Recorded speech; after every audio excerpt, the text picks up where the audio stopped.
In this lesson, we will be learning about limiting reactant, excess reactant, and percent yield.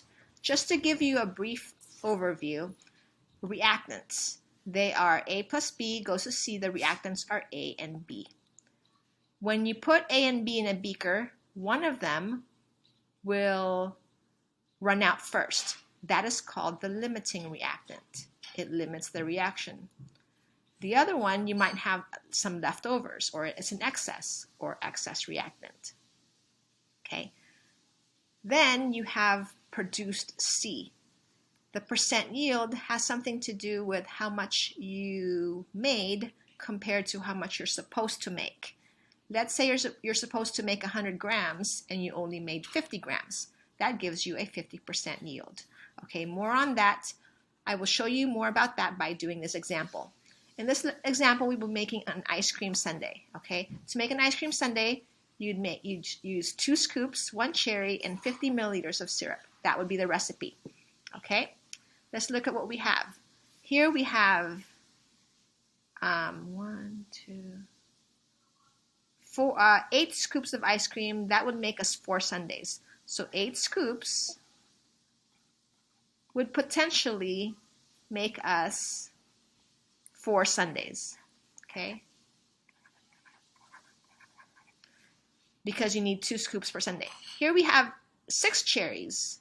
6 cherries could potentially make us 6 sundaes if we don't run out of anything else. Okay? The syrup. 50 milliliters will make us 1 sundae, and 100 milliliters, another 50, will make us 2 sundaes. So 100 milliliters of syrup, chocolate syrup, will make us 2 sundaes. Okay, so if you combine all of that, will you really make 4, 6, or 2 sundaes? That's correct. You will only make 2 sundaes. Why? Because you don't have enough syrup. Not enough. So what's going to happen to the syrup is you're going to use it all up. Use it all up. Okay? Therefore, it will limit the reaction from going further. Therefore, they call it the reactant that is limiting the reaction, or the limiting reactant. Again, reactants are on the left side of the arrow. Okay? So if you make 2 sundaes, you will only use these 2, and these will be leftovers. You don't need them. So the cherries are called excess reactant because you have too much. Okay, to make 2 sundaes, you only need 4 scoops, so you won't use this, you won't use this. So the ice cream is also a reactant, but it's also an excess.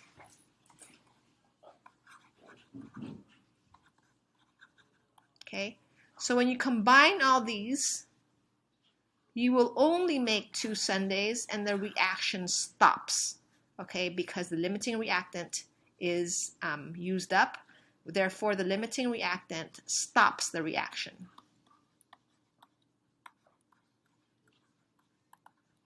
The reaction stops. You will never make 4 sundaes. You will not make 6. You won't make anything past 2.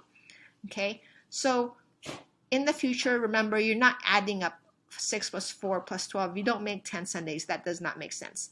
You use the one that's the smallest, and the reaction stops. Okay? Now let's define what a limiting reactant is. In your own words, without reading this, list all the things you know about limiting reactants. Okay, pause the video. Okay, so the limiting reactant we listed here, you don't have enough of it, not enough.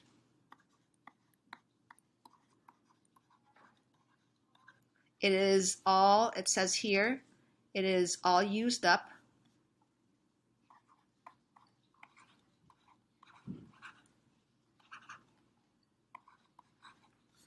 What else did we write?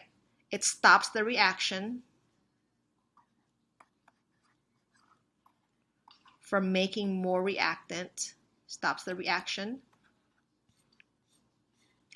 And also, I know I didn't write it, but the limiting reactant will determine how much you make. You never made 6, you never made 4, you made 2, because the limiting reactant determined how much you made. So we should write that down. The limiting reactant determines how much you make.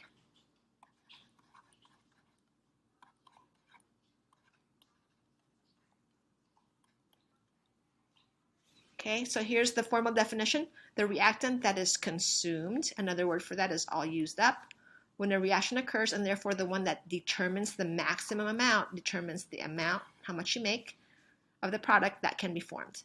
Okay, do the same thing for the excess reactant. In your own words, what is the excess reactant? What did we find here?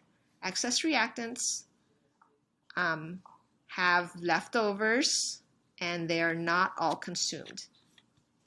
Okay, there are leftovers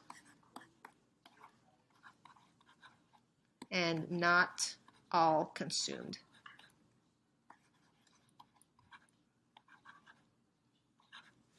The reactant in a chemical reaction that remains, excess, leftovers, when a reaction stops.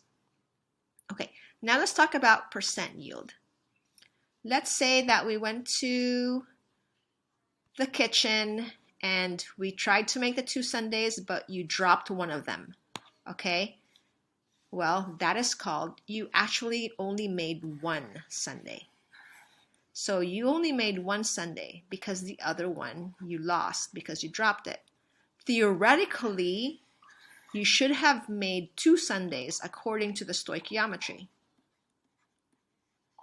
You should have made 2 sundaes because you had enough syrup and enough of the rest to make 2. So that should be your theoretical yield. You go 1 divided by 2 is 0.5 times 100. You have a 50% yield. Okay? So what is percent yield? Percent yield is the amount you get. So the actual yield is what you actually got in the laboratory. What you actually produced. It's in your hands. It's in your beaker. Okay? It's the real thing, what you actually made. That's why they call it actual. Sometimes they call this experimental, what you actually got in the experiment. Okay? Theoretical means if you were perfect, if you did not make any mistakes, the perfect answer. Okay? And the perfect answer comes from doing stoichiometry.